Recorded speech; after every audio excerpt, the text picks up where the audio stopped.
Hi, I'm Rachel, and welcome to my first NaNoWriMo 2023 vlog. It is after midnight, past Halloween into November 1st, and I am starting my 20th year of participating in NaNoWriMo, which means I've been doing this half my life. It's kind of crazy. I get nostalgic sometimes thinking of the little, college sophomore me who decided just a few days before Nano to take part in this project when it was much smaller and younger back in the day. Nano and I have both grown a fair bit in the past 20 years, I think, but I'm still so grateful to be able to take part in this. It's still such a seminal part of my writing life. Even being the rebel that I am, for example, I am continuing with the fantasy project that I have been writing throughout the past few nanos. Though certainly looking back, my fantasy project has changed a lot in the past year as well. I was just going over my word count a few days ago. This is like just stunning to me that I've never written this much, ever in my life. I'm at 77,750 words, and that's all pure drafting words, not like, the all caps outline words that I sometimes get into, especially during Nano. This is actual drafting behind me. I definitely do not, I very much hope, don't have 50,000 more words to go in this novel, so a lot of my, word count this month will be given over to other things. I do a lot of blogging, and for example, the Hunger Games prequel is coming out, and I'm very excited to take part in prepping and watching and reviewing that. But anyway, yes, with the fantasy novel, I have about 10-11 chapters left in my outline. I'm sure my outline will continue to change and evolve, but much less so than in years past because I have a lot of, stalwart stuff behind me now. Even though, even in that case, I could be changing things. Like, for example, I just wrote a new scene into an earlier chapter. So, everything is still, up in the air, up in the water a little bit, when you're drafting a novel. We'll see what comes. But yeah, I'm excited to get into it. Of course, it's late at night. I'm in my PJs, but I want to take a brief moment to officially change over my project on the Nano site into drafting and do a little bit of writing before, I call it a night and start the rest of day one in the daytime.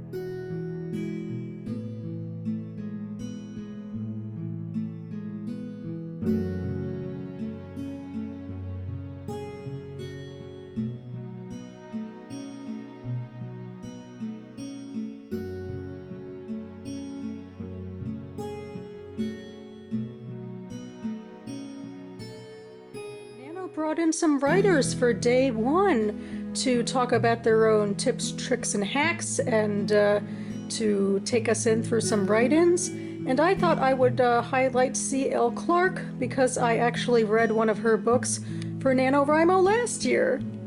If I'm having a hard time, which admittedly I am today, it's really hard to shift into first draft mode for me. I just spent a lot of time doing revisions, and especially like fine line revisions, and so my work was like, oh, you're so good, yes, this is beautiful. And now I'm back in that place where it's like, this is awful, you are terrible at this, why is this your job? So I'm trying to get rid of that kind of that internal editor thing going on, and so whenever that happens, I use a timer very strictly because it's the only way I can make myself keep writing as opposed to like tearing everything apart. So I have my handy dandy hourglass, which I will use for us today. I also, if I'm really struggling to get words on the page, I'll do like little exercises from different craft books I have. One of my favorites is, oh, I actually have it right here. I have this Writing the Breakout Novel workbook.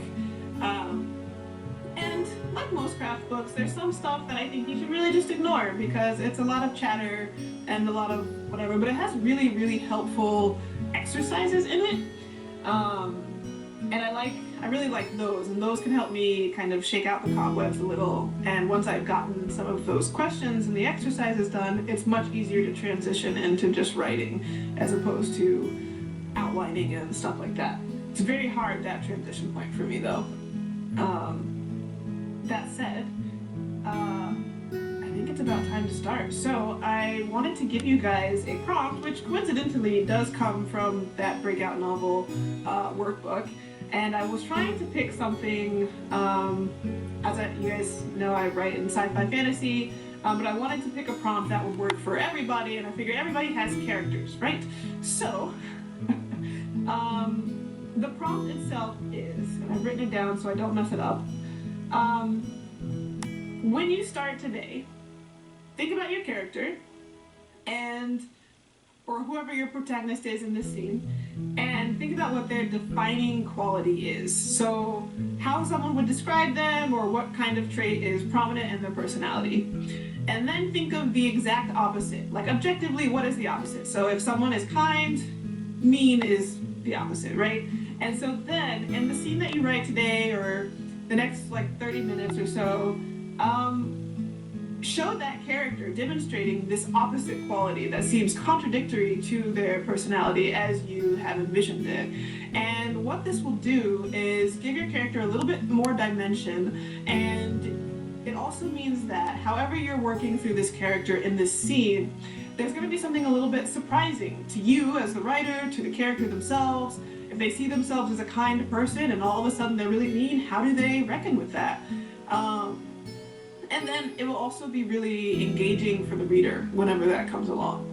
I'm combining writing groups. I am here in the DC Writer Salon where I'm a member. There's another member in the room over there, and I don't want to disturb her, so I'm closed myself in this secondary room with lots of books and a table. And here I have my iPad set up. I'm about to sign into my beta reading group meetup to talk about the latest chapters of my fantasy novel and talk about their chapters with them. So yeah, this is my first time actually doing this. Hope it'll work out well. I am back for my beta reading session at the DC Writer Salon. Kind of a weird experience, my first time juxtaposing the two like this. Also my first time being alone at the salon by myself for a long period of time, and I kept getting jumpy and thinking that the heater kicking on was someone at the door. It's weird because, you know, I'm there all the time, but I guess when I'm writing or in an in-person group, I'm focused on different things. But anyway, you'll hopefully see more of the salon in upcoming vlogs. But meanwhile, I was there today to discuss some of my latest chapter work, and I'm writing my fantasy novel. And I had this really fantastical scene that I was discussing with the beta reading group. And it was one of these things where it was uncertain what it was, and I had a variety of possibilities of what it could be, and I'm a little concerned that the one that intrigued them the most was the one that maybe was the least important and the least fantastical look into what was going on.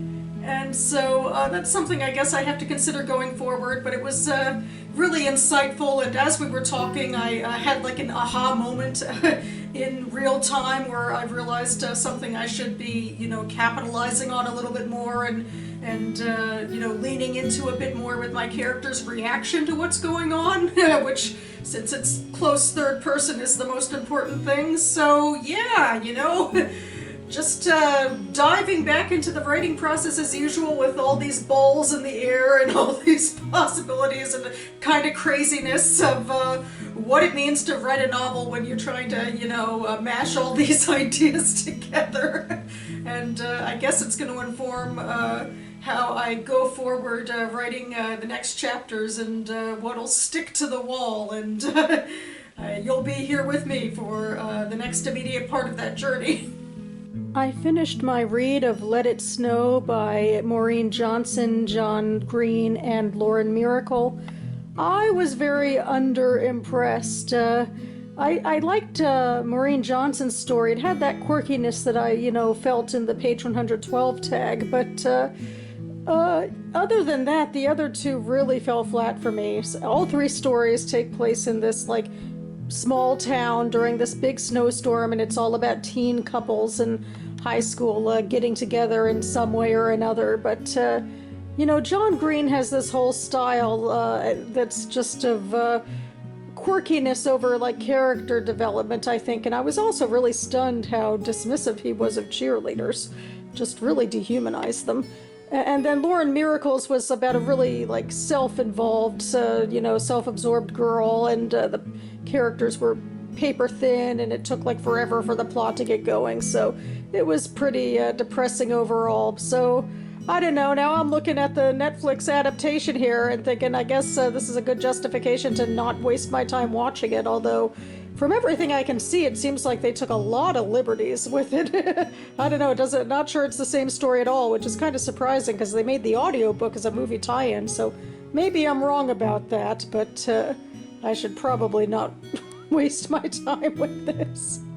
Also, I am going to my parents' house this weekend to celebrate my niece's 10th birthday.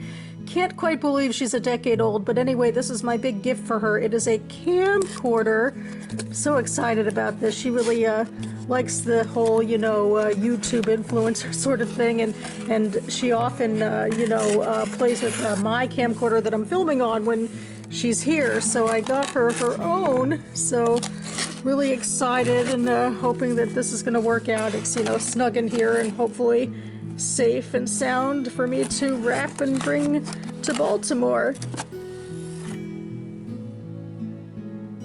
Good morning. It is the first weekend of NaNoWriMo 2023, and hopefully good times ahead. I'm already falling a little behind on the word count. That's a little freaky. And it is going to be a bit busy this weekend. I am going, as I said earlier, into Baltimore for my niece's birthday for overnight, and I hope to squeeze in some writing around that. I am also going to the salon this afternoon. Excited to go back and tackle my fantasy project. I'm working on chapter 35 after the sort of dramatic, fantastical incident I mentioned a few days ago, and I started it, and I'm not sure how much I feel about how I started the chapter. Maybe I should restart it, although the optimistic thing about Nano is you don't have to delete any of the words to restart anything, but I'll definitely be working on that. Yeah, and in other inspirational news, it's Double Up Donation Weekend at Nano, so they're doing some fun stuff for that, and I think they're having a write-in with Andrea Stewart. There's a lot of fantasy writers, I think, when it comes to Nano, because it's a pretty popular genre with writers here, is my understanding, but hopefully she'll have something inspirational to say, and it'll help me further along with the writing journey at the end of the weekend.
It's the next day. I'm in Baltimore County at my parents' house. I just have a little time before I need to get up and moving because my niece is going to be here for her surprise party, and we're going to, have some hours together, and then I'll be heading back on the train to go back to DC and hopefully more writing. But yeah, the salon writing went well. As I anticipated, I actually rewrote the beginning of chapter 35, but then things flowed pretty nicely from there, so I'm pretty optimistic that I'm continuing to go in the right direction and I won't be rewriting that part, at least not immediately, and that I can go on from there. And I left my character in a place where she's going to, I think, write her grandmother, which, harkens back to usual behaviors for this sort of situation, and, I don't know, just have a sort of interior kind of novel, I think. At my beta reading group, they were mentioning that I don't really do fight scenes like a lot of the other people do, but I do like psychological fighting. So I don't know, she hasn't been talking to her grandmother, but now seems like a good time to start. But anyway, yeah, that's where I leave it for now, and yeah, hopefully the words will start flowing smoothly with all my writing projects once I get back home.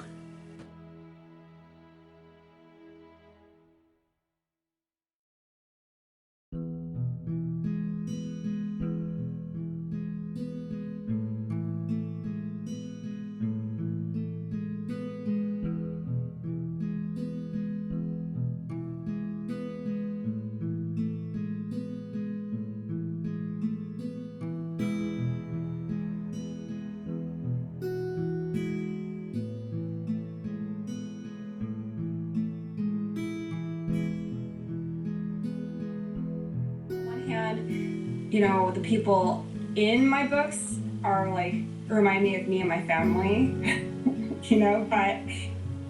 but the storytelling itself is very Western. So I feel like I don't think that people should have a problem connecting with it. I do try to make it accessible in the sense that I try to make the names like easily pronounceable for anybody, like things like that.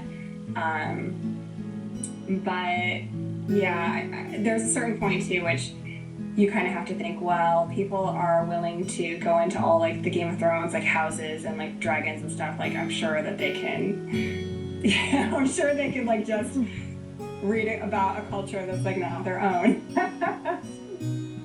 and kind of do a little bit of work there, right? So yeah, so it's like I kind of try to balance being accessible with also bringing like my own like sensibilities to it, because like when I was a kid there really wasn't anything except the Western European fantasy, like dragon swords, like knights, and it was like the white farm boy who goes and has a prophecy about him. So it's funny, like when I started writing fantasy, that was basically what I wrote, and it wasn't until I got older that I was like, I don't have to write that. So I think a big part of it for me is like making sure that people who are starting out now can see themselves in the stories that are being written, because I feel like then they can skip that phase that I went through. So yeah.